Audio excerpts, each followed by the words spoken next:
Santo, estamos na Tua presença. Como é bom desfrutarmos do Teu amor, da certeza do Teu perdão, da Tua misericórdia, da Tua compaixão. Como é bom sentirmos o amor cristão.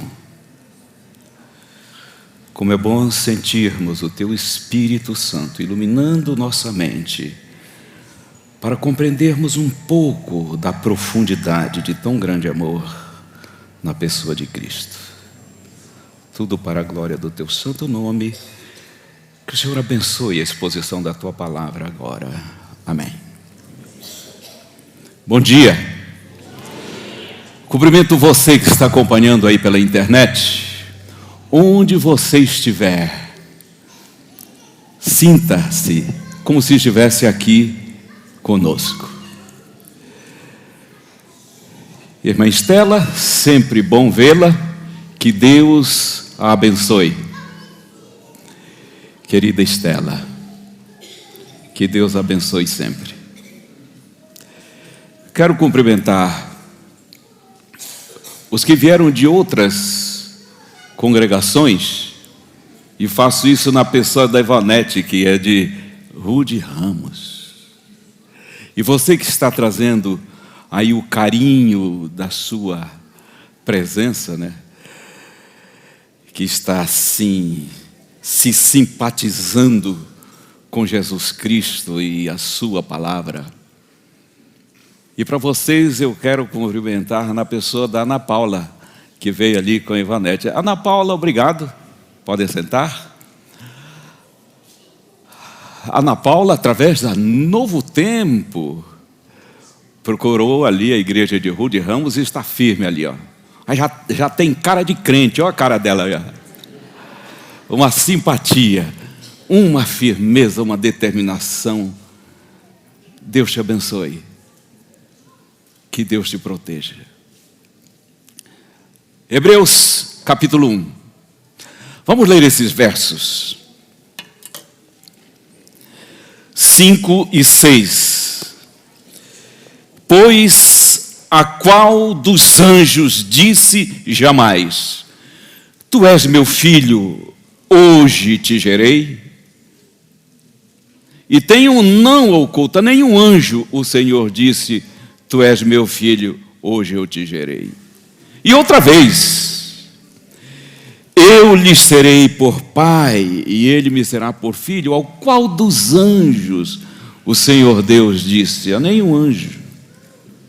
E novamente, quando ele introduz o primogênito no mundo, ele diz: Anjos, adorem-no, mesmo em natureza humana. Qual anjo teve esse privilégio, essa honra? Nenhum. Os primeiros versos de Hebreus, o enaltecimento à pessoa de Cristo, o verso 3 diz: Ele é o esplendor da glória e a exata expressão do seu ser, do Pai. Ele sustenta todas as coisas pela palavra do seu poder. Falando de Cristo.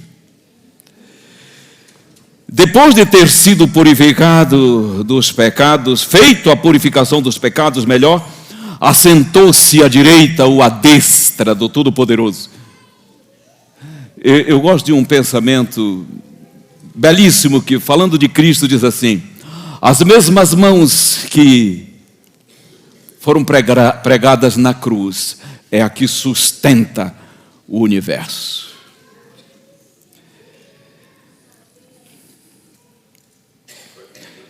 Tendo-se tornado superior aos anjos, quanto herdou mais excelente nome do que eles. Existe uma pergunta, ela precisa entrar aqui para a didática da mensagem. Por que Hebreus foi escrito? E vocês vão perceber que só aqui dá uma semana de oração, pelo menos, né? Hebreus foi escrito para confirmar a superioridade de Cristo sobre os anjos, sobre Moisés, sobre o sacerdócio levítico e sobre os sacrifícios de animais. Essa é a estrutura em cima da qual Hebreus foi escrito. Por quê? Porque existia entre os cristãos, principalmente de origem judaica, essa heresia, ou essas heresias, que vinham minando a fé de muitos cristãos de origem hebraica, que os anjos, que Cristo era apenas um anjo graduado, mas era um anjo. Logo, em algum ponto da eternidade, criado. Que ele era superior a Moisés? Não, ele era um profeta, mas Moisés estava acima dele. Outra heresia, que Jesus Cristo, sim, era reconhecido como um sacerdote, agora na presença de Deus, mas que o sacerdócio levítico ainda deveria continuar. E que ele fizera o sacrifício pelos nossos pecados, mas não tinha problema nenhum em continuar sacrificando.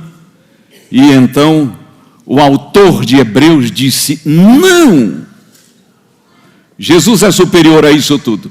Mas hoje eu quero falar só sobre, em relação aos anjos. A qual dos anjos o Pai disse: tu és meu filho, hoje eu te gerei?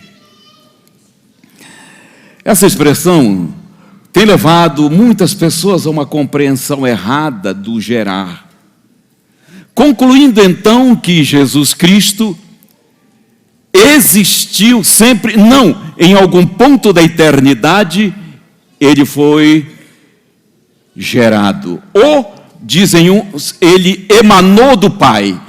Então ele é da mesma essência do Pai, mas em algum ponto da eternidade isso aconteceu. Isso é uma heresia. O Senhor Jesus é coeterno com o Pai. Em Cristo não há vida derivada. Em Cristo há vida original. Mas o que significa tu és meu filho, hoje te gerei? Que Paulo, olha aí eu me traindo aqui. Traindo não. Porque, de um modo geral, os pregadores evangélicos dizem, o autor de Hebreus, mas eu tenho assim uma segura convicção de que quem escreveu Hebreus foi Paulo. Tudo indica que foi Paulo. E quando você lê o livro O Grande Conflito, nos últimos 5, 6 capítulos, pelo menos umas 5 vezes é mencionado Paulo ao escrever Hebreus.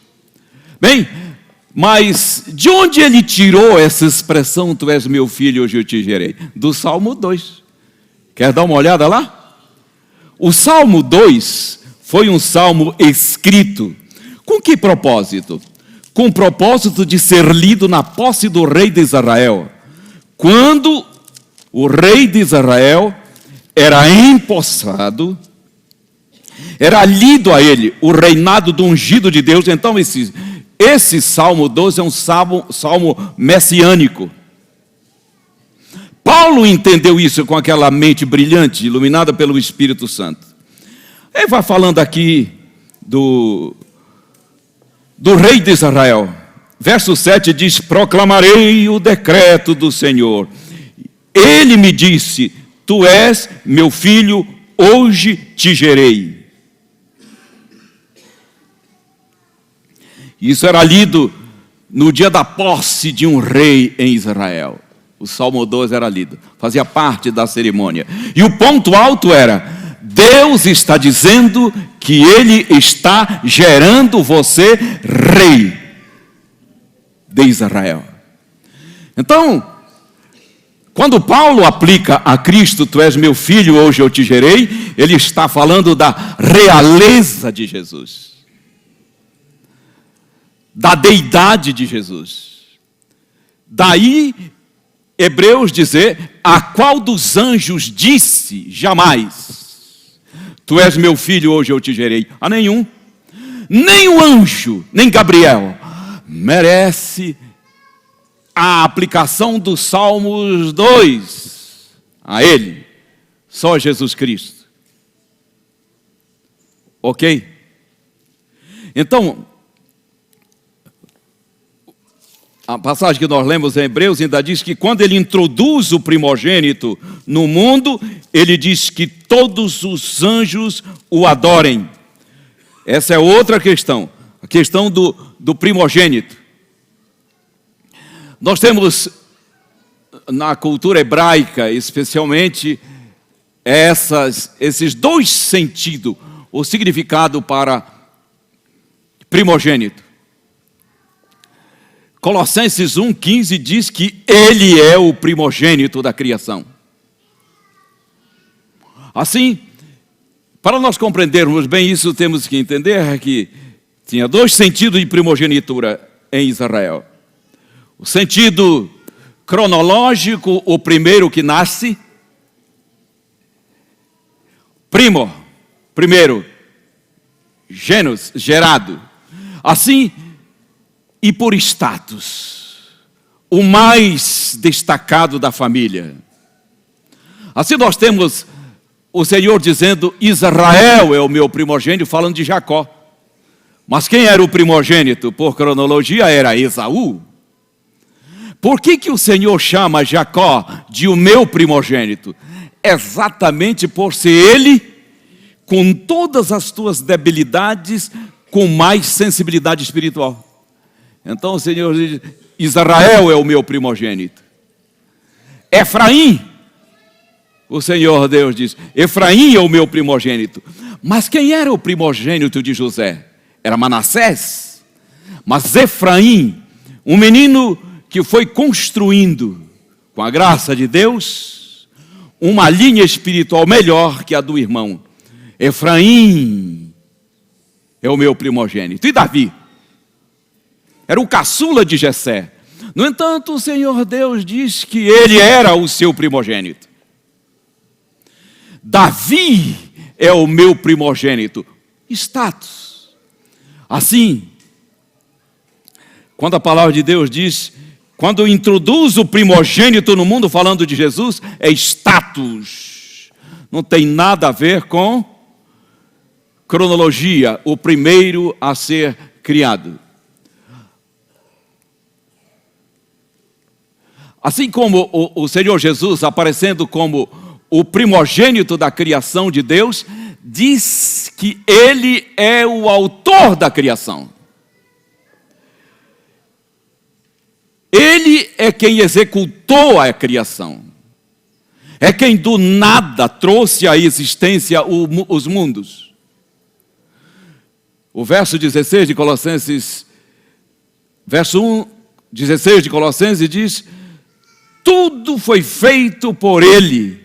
Nada do que acontece, do que existe, sem ele se fez.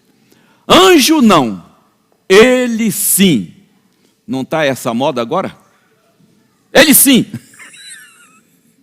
Anjo não. Anjo não merece o título de primogenitura no sentido espiritual. O que, sendo Cristo, o primogênito da criação, fala para nós? Nós não estamos à deriva. Não somos uma raça condenada a girar nesse macrocosmo até que a gente bata de frente com um meteoro. Temos destino. Não somos frutos do acaso. Essa inteligente complexidade que vai de uma gota d'água até o macrocosmo. Existe, de fato, um Criador. Por quê? Porque ele é o primogênito da criação de Deus.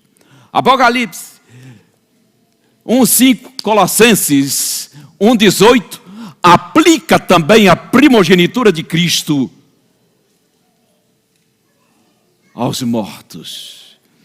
Ele diz, ele é o primogênito dos mortos. Como primogênito dos mortos? Primeiro, ele não foi o primeiro a ressuscitar.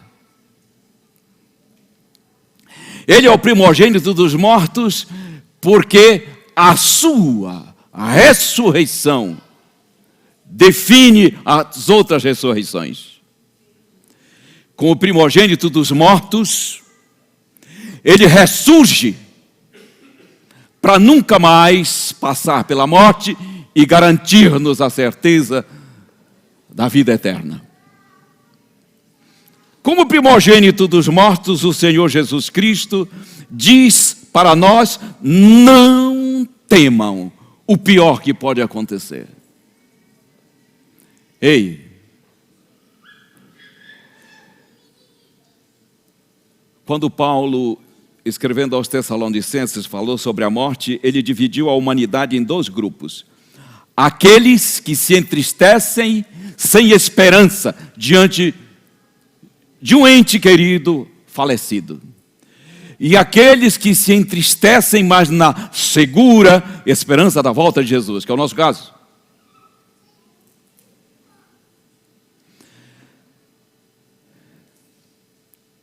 Eu já assisti muitos morrendo, mas morrendo assim. Um deles foi meu pai. Uma pessoa que está descansando em Cristo, na certeza de que logo vai ver o brilho da sua segunda vinda e a ressurreição. Que coisa confortável. Perdi mamãe faz uns 3 meses. E nós tínhamos uma preocupação com uma irmã nossa, com muita limitação física, mas foi quem cuidou dos pais. E a preocupação era, quando mamãe descansar, ela perderá o sentido da vida.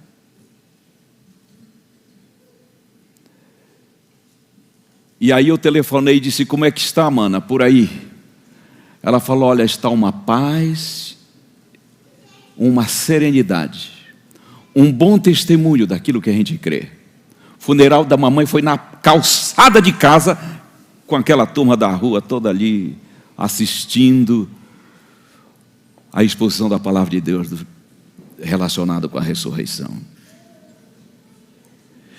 Quando mamãe morrer, ela vai perder o sentido de vida, dizíamos. Até eu pensei.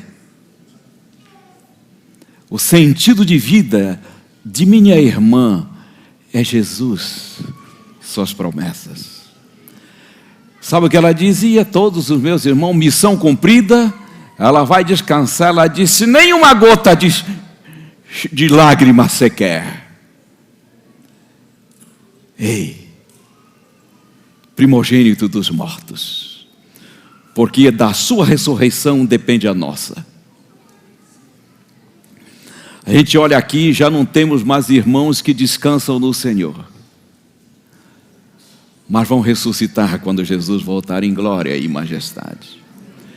Eu lhes digo com sinceridade, que quando uma pessoa começa a compreender o Evangelho, uma das primeiras preocupações minha é que ela entenda logo essa questão de que a vida não termina ali.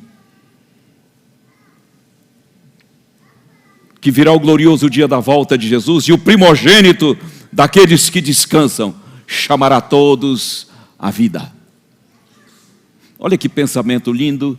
Para o cristão, a morte não põe fim à vida, ela só confirma a vida.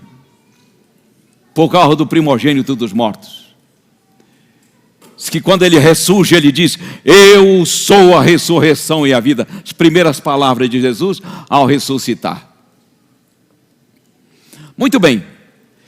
Como é que Paulo vai aplicar esse Salmo 2 para a nossa compreensão melhor? Atos 13, dá uma olhada aí em Atos 13.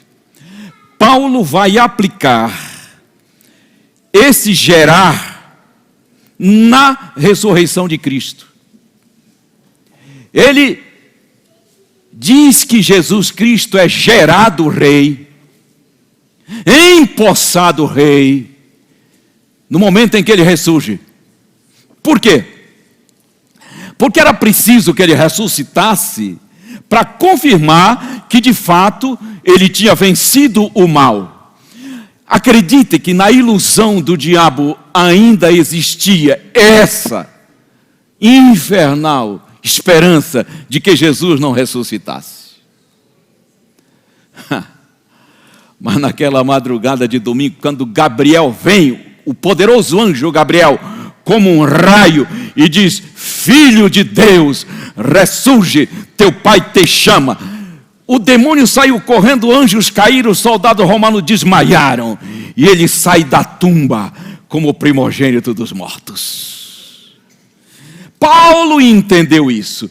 Paulo disse, pelo Espírito Santo, disse: onde eu vou aplicar os Salmos 2? Ao Rei dos Reis, na ressurreição.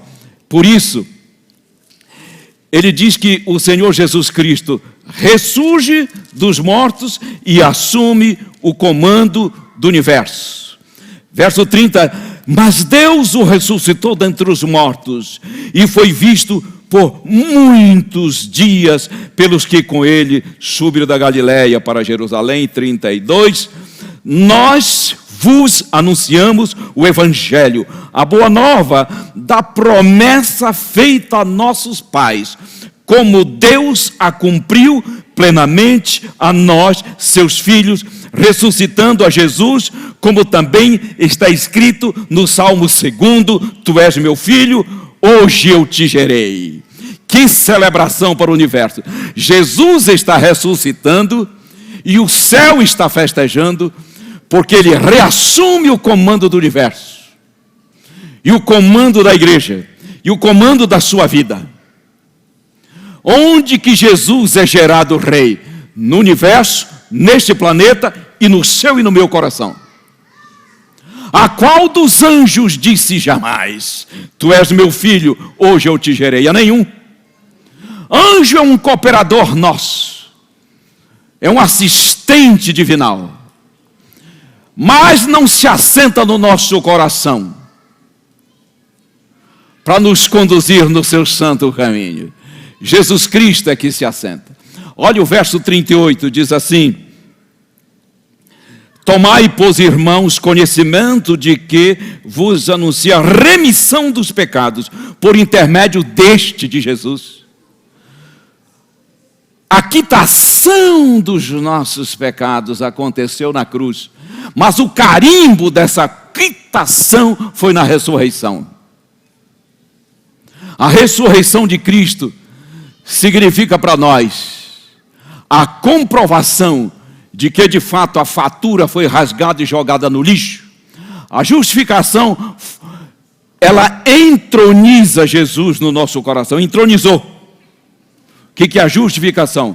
A justificação é quando um pecador confessa seus pecados e ele, que era injusto, é declarado justo. Chama-se justificação. 39 diz: e por meio deste, de Jesus, todo aquele que crê é justificado de todas as coisas, das quais vós não pudeste ser justificado por meio da obediência da lei. Por meio de Jesus Cristo ressurreto, por meio do primogênito dos mortos, nós que cremos, saímos da condição de injusto para a condição de justo. Quanto tempo levou isso? O tempo de eu me arrepender e dizer: sou teu.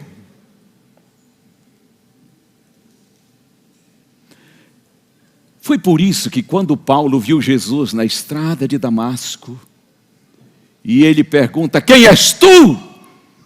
Ele disse: eu sou Jesus. Aquilo na mente de Paulo foi um processo tão violento, teólogo que era. Ali, fração de segundo, ele concluiu: de fato ele é o Messias. Por isso que a ressurreição passa a ser para Paulo o eixo da pregação. Cristo vive, entronizado no céu e no meu coração. 28:18 de Mateus, ele diz: é-me dado todo o poder no céu e na terra. Quando ele falou isso? Após a ressurreição. Ele tinha esse todo o poder no céu e na terra, mas tinha que passar pela tumba para ressuscitar, porque nunca pecou. Quando ele ressuscita, ele reúne seus discípulos e diz: entendam,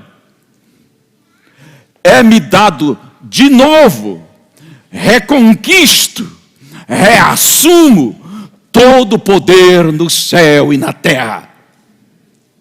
Isso é Jesus Cristo. Todo é todo, chama-se onipotência, todo o poder. Primogênito dos mortos. Ele introduz o primogênito e ele passa por esse processo de vitória. Pela fé em Cristo, ele foi gerado em nós. Lucas 17:21 diz: o reino de Deus está dentro de você. Aí eu te pergunto, já festejou o fato de que houve uma cerimônia do empossamento de Cristo na sua vida? Claro que sim. Quando que o Salmos 2 era aplicado ao rei de Israel, quando ele assumia? Quando que o Salmo 2 aconteceu na nossa vida? Quando aceitamos Jesus? O Senhor Jesus não disse que há festa no céu? Toda a vida cristã é de festa. Por quê? Porque Cristo reina em nosso coração. Entenda, isso precede doutrinas, qualquer tipo de crença. O cristianismo está fundamentado no fato de que Ele é o nosso rei e habita no ser inteiro. Ele reivindica para Ele o nosso ser integral, o corpo, as emoções, nossas relações horizontais e verticais. O reino de Deus está dentro de você. Qual dos anjos disse? Jamais. A nenhum anjo ele disse: entre nesse coração e reine. Não, anjo não reina na sua vida. Anjo coopera conosco. Diga: quem reina na minha vida é Jesus. Diga. Que coisa maravilhosa. Pelo processo da justificação. O primogênito entre vós, Hebreus 2, 6-14. Esses versos que podemos ver aí.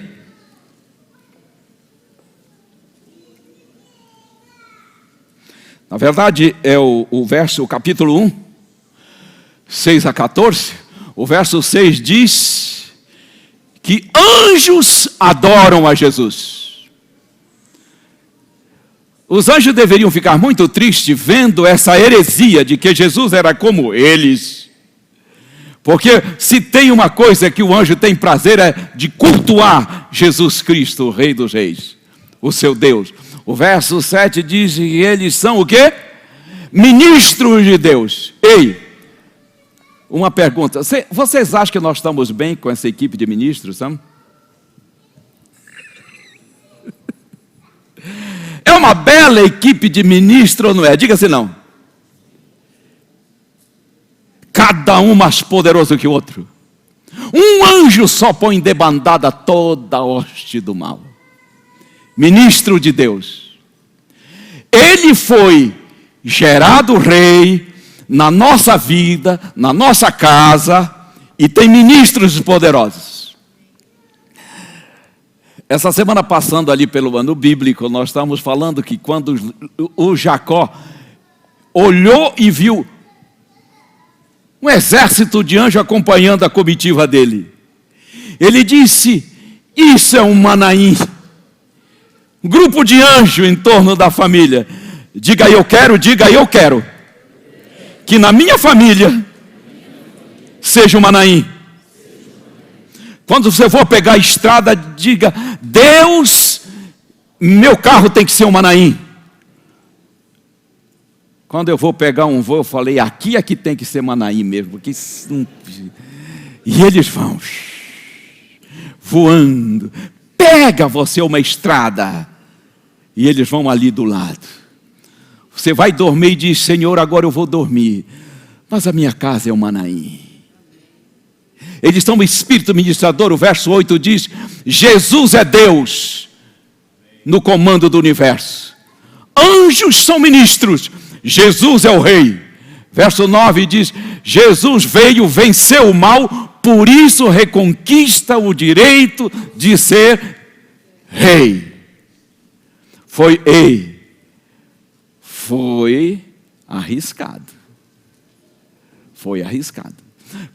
Quando se analisa isso, o risco de eternidade que o Senhor Jesus experimentou, não tem como não amá-lo. Porque foi nesse ponto que ele foi. Ele foi até o fundo da pocilga para nos achar. Mas havendo feito a expiação pelos nossos pecados, reassume o comando do universo e é gerado rei. Naquela manhã da ressurreição, Jesus, por isso, reassume a sua eternidade.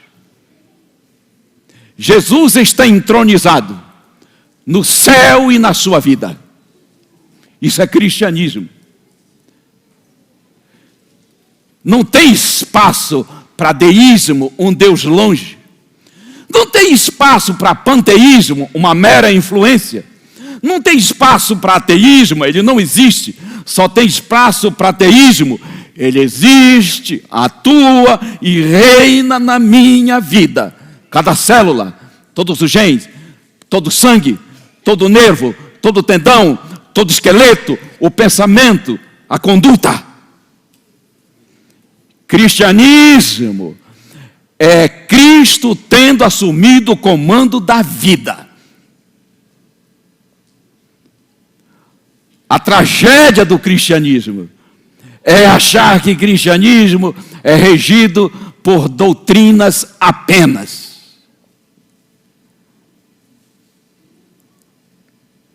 As doutrinas são balizadores da estrada moral, espiritual, mas quem reina é Jesus. Que são doutrinas? Doutrinas são as normas éticas espirituais do Rei dos Reis, que assumiu o comando da nossa vida. Anjos cumprem suas ordens. Estou preparando um sermão sobre anjo. Os ministros de Deus. Está vendo o argumento de Paulo? A qual dos anjos disse jamais, reina absoluto no coração dos meus filhos? A nenhum. A qual dos anjos ele disse, anjos adorem-no? A nenhum. Só a Jesus Cristo, o nosso Senhor. Quando João entendeu isso, ele diz, ei, ele está entronizado no nosso coração. Portanto, maior é o que está conosco do que aquele que está no mundo. Eu pergunto, quem que está no mundo?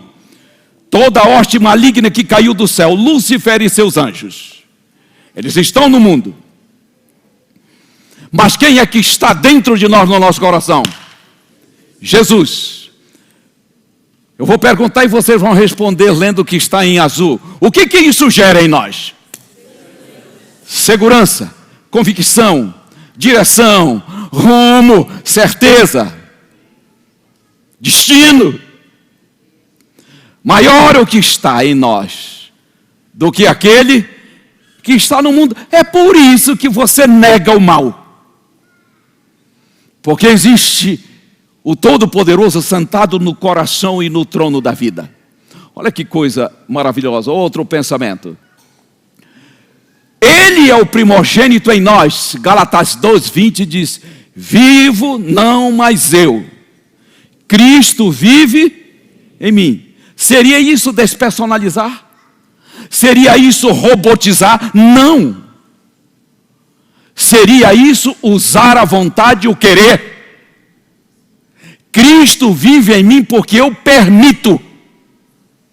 Só que quando eu permito, a vida não é mais natural, é sobrenatural.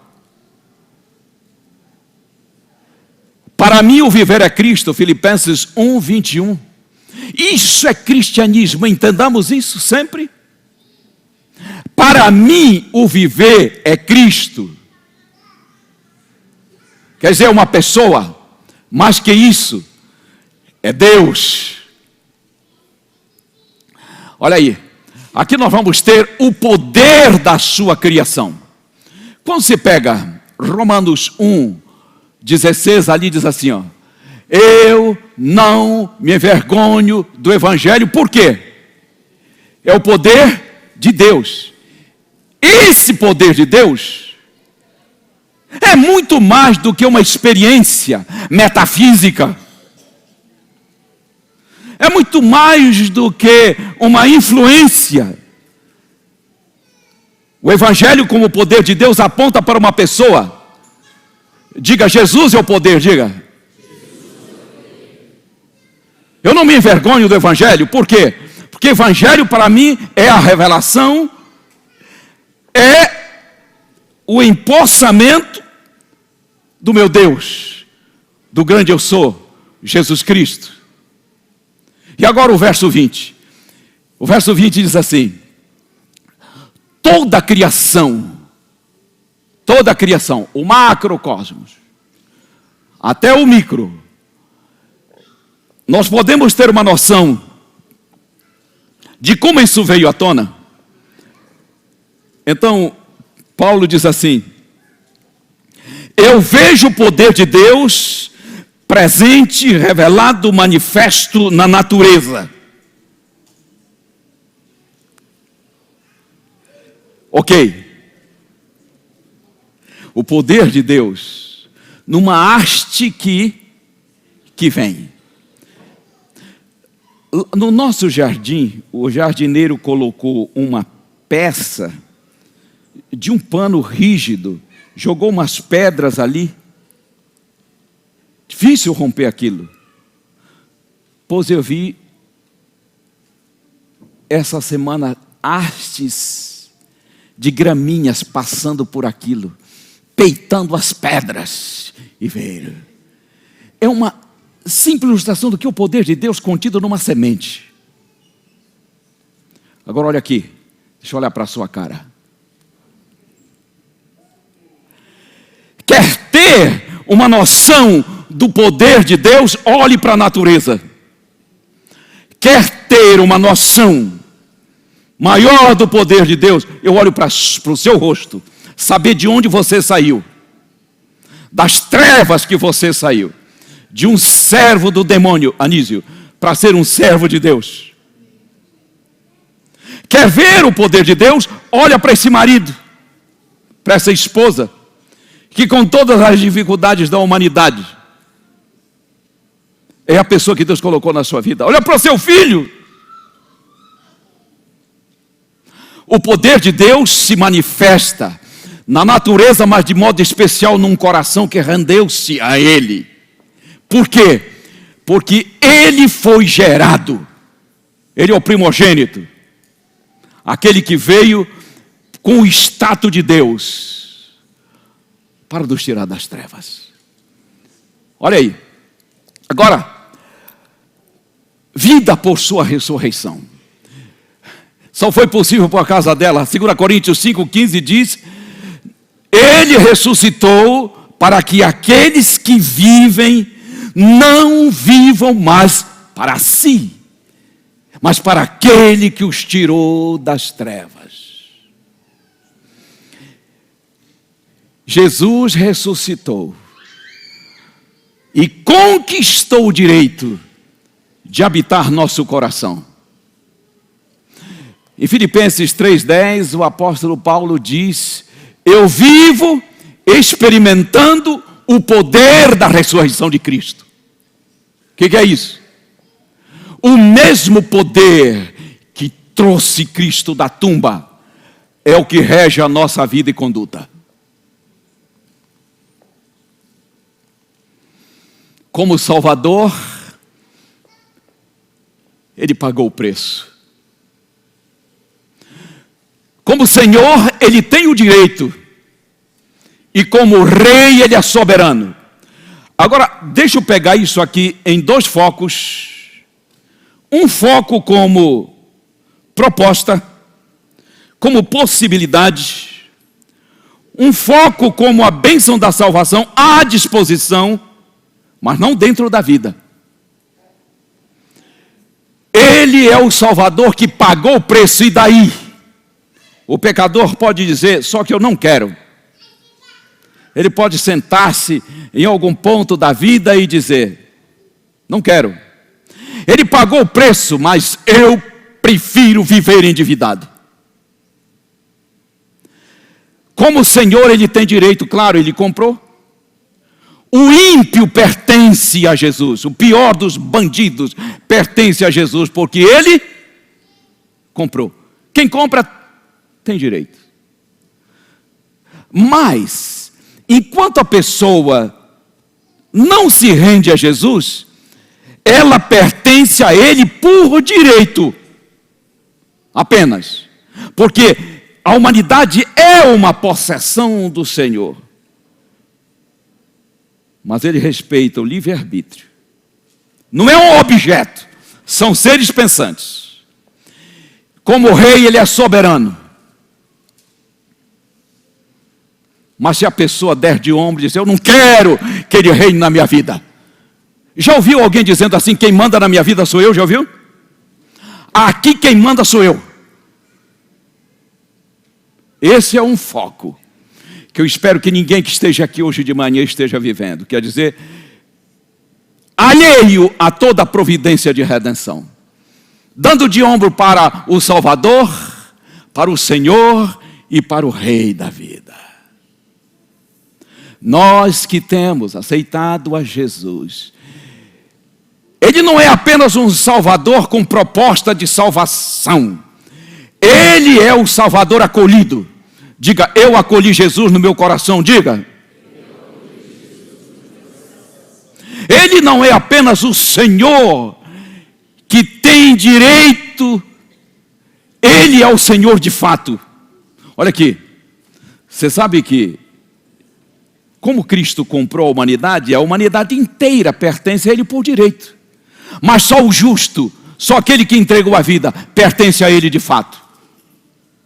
Diga aí, eu pertenço a Jesus, diga. Por direito e de fato. E como Rei soberano que Ele é, gerado no nosso coração. Eu não quero que Ele conduza apenas a natureza. Eu quero que Ele conduza a minha vida. Cada passo meu, minha conduta, minha ética, sou conduzido por Ele. Eu sou um templo dEle. Por isso, olha que coisa linda. Nós dizemos sim para Ele.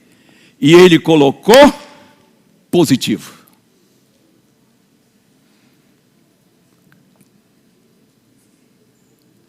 Raquelzinha, que mudança gloriosa em meu ser se operou. Com Cristo no meu coração. Ei, esse sermão não tem nada de novo. Não é? Não tem nada de novo. O que teve de novo aqui? Um amigo meu estava saindo de uma palestra, um grande palestrante, em Novo Hamburgo. Uma senhora distinta chegou para ele e disse, você não falou nada de novo para mim, mas eu preciso lhe agradecer. Você ajustou meus pensamentos. Diga, obrigado, Senhor, porque ajustas meus pensamentos. Vamos ficar de pé e cantar com cabeça, mente e prazer de salvos em Cristo. Com Cristo no meu coração. Mas canta, especialmente o coro.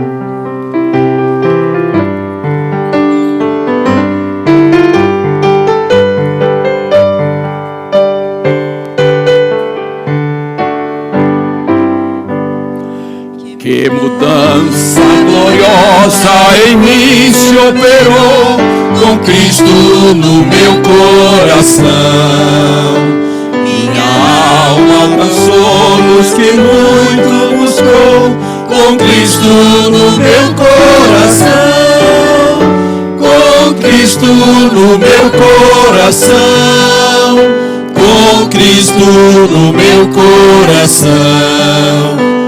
Alegria sem par vem meu ser inundar. Com Cristo no meu coração. Já deixei de vaguear pelas sendas do mal, com Cristo no meu coração. E meus muitos pecados tô longe entregar, com Cristo no meu coração. Com Cristo no meu coração. Com Cristo no meu coração. Alegria sem par vem meu ser inundar, com Cristo no meu coração. Até no vale da morte eu avisto uma luz, com Cristo no meu coração. Pois a santa cidade já perto reluz, com Cristo no meu coração. Com Cristo no meu coração. Com Cristo no meu coração. Alegria sem par vem meu ser inundar, com Cristo no meu coração. Nessa santa cidade pra sempre estarei, com Cristo no meu coração. Lá com grande alegria final entrarei, com Cristo no meu coração. Com Cristo no meu coração. Com Cristo no meu coração. Alegria sem par vem meu ser inundar, com Cristo no meu coração. Pai Santo, em Cristo Jesus, obrigado por esse evangelho tão lindo, tão pleno, que satisfaz nosso coração e nos dá direção. Obrigado por Jesus Cristo reinar, ter sido gerado rei na nossa vida. Vamos sair agora, que possamos ir na tua paz e isso se reflita no carinho, no afeto de uns para com os outros. Amém.